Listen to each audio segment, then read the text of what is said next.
Welcome back guys, time for another super exciting video, and today we have the Redmi Note 13 Pro Plus. The most valued budget phone is going to come, and I would say this is one of the best Redmi Note ever, provided if they give you the phone on the very right pricing.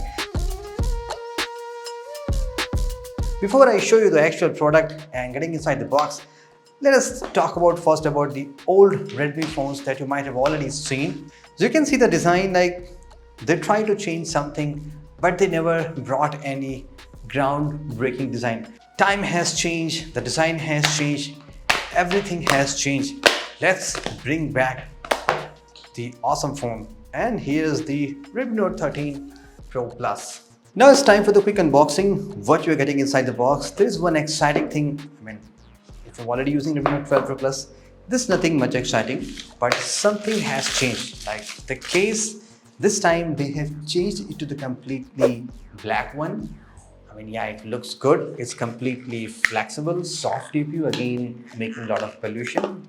Another boring stuff, you get the USB Type A to Type C, not Type C to Type C. Even though this phone does support the super fast 120-watt charging, still they're trying to give you just USB A.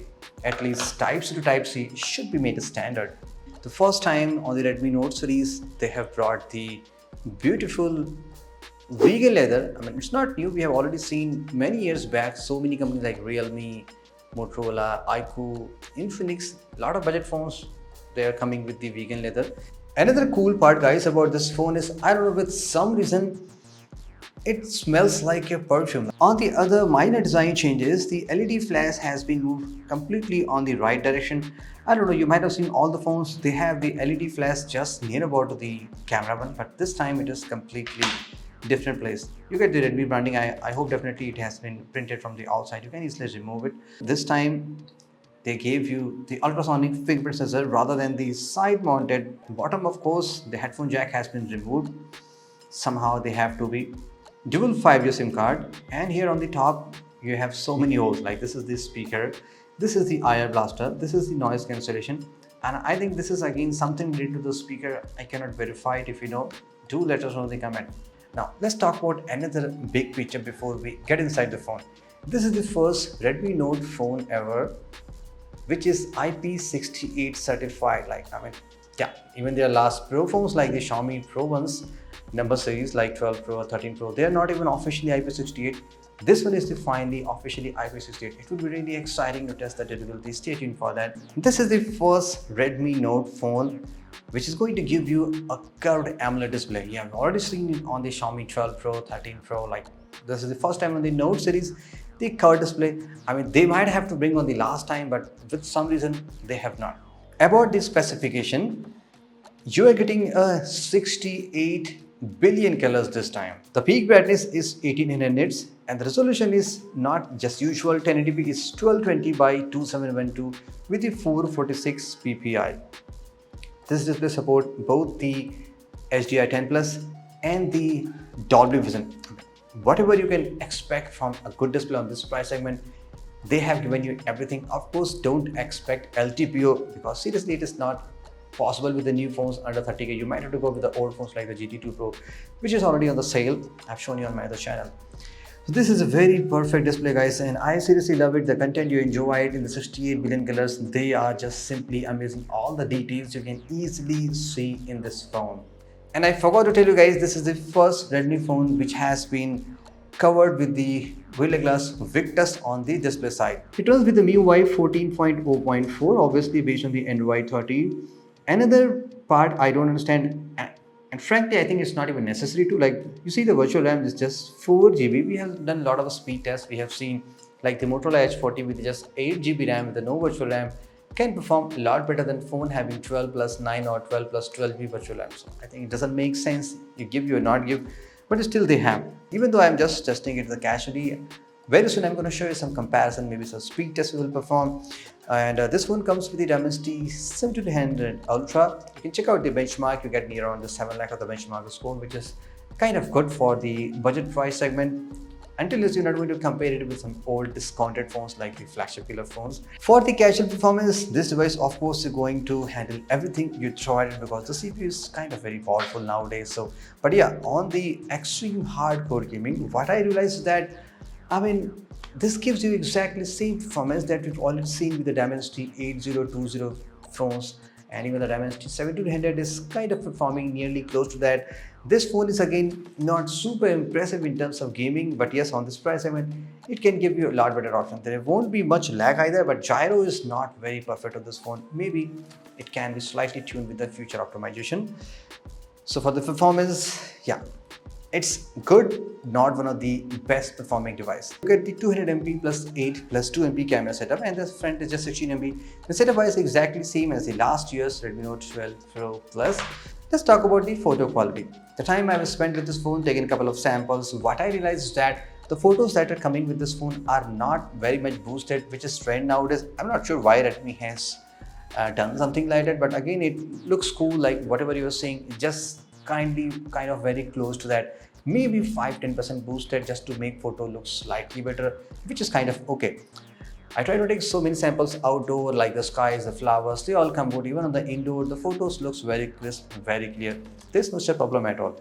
Now this phone has a Samsung HM3 sensor. One of the good feature of the HM3 is actually on the zooming capability, because they have done some optimization so that without even using optical lens, you can get some good quality shots. You can see some of the zooming samples I have done.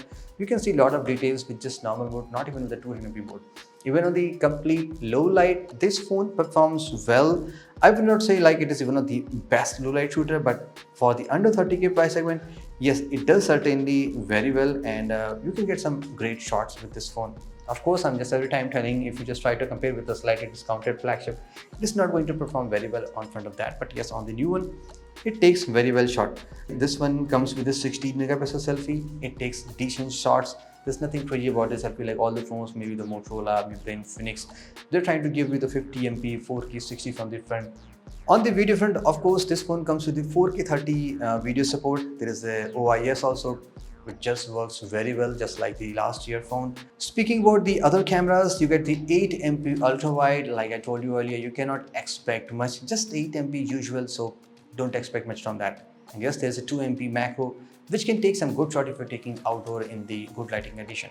Talking about the video capabilities, of course, you get the 4K 30fps video support from this phone, and there is a OIS support also, which can take slightly better videos if you're trying to film some moving shots, or maybe if you are moving also. So on the camera summary, this phone is not designed just like the previous Redmi phones for the camera specific. They just try to give you something good, maybe like in the 200MP mode, they can show you some lot of crop and zoom.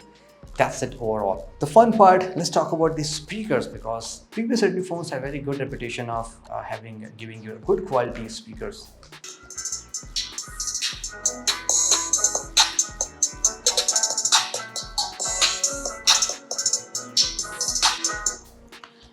Yep, seriously, they are very good speakers.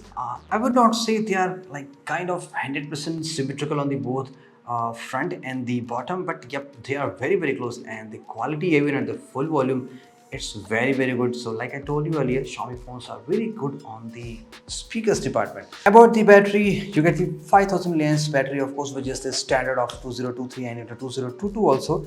Backup wise, currently I'm just getting around 2 days of the battery backup from mixed to heavy usage. Should be pretty good.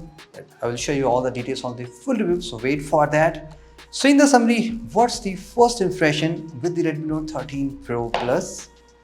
It's seriously very impressive. The features they try to give you compared to the last one, they are just amazing. Whether it is design, whether it is display, whether it is IP68 performance, and three major important areas. The CPU is again very good compared to the last one, the Dimensity 1080, but certainly trying to give you other features. They are not going to give you a crazy CPU, so you have to still wait for some true Redmi devices. But so far, if they priced it right, like maybe 27,999 or not more than that, for the base variant, say the 8GB or maybe the 12 can go up to 30GB, which is kind of expected. This is going to be again a very good comeback for the Redmi Note series, because the last ones, it didn't really fly well because it just kind of looks very average.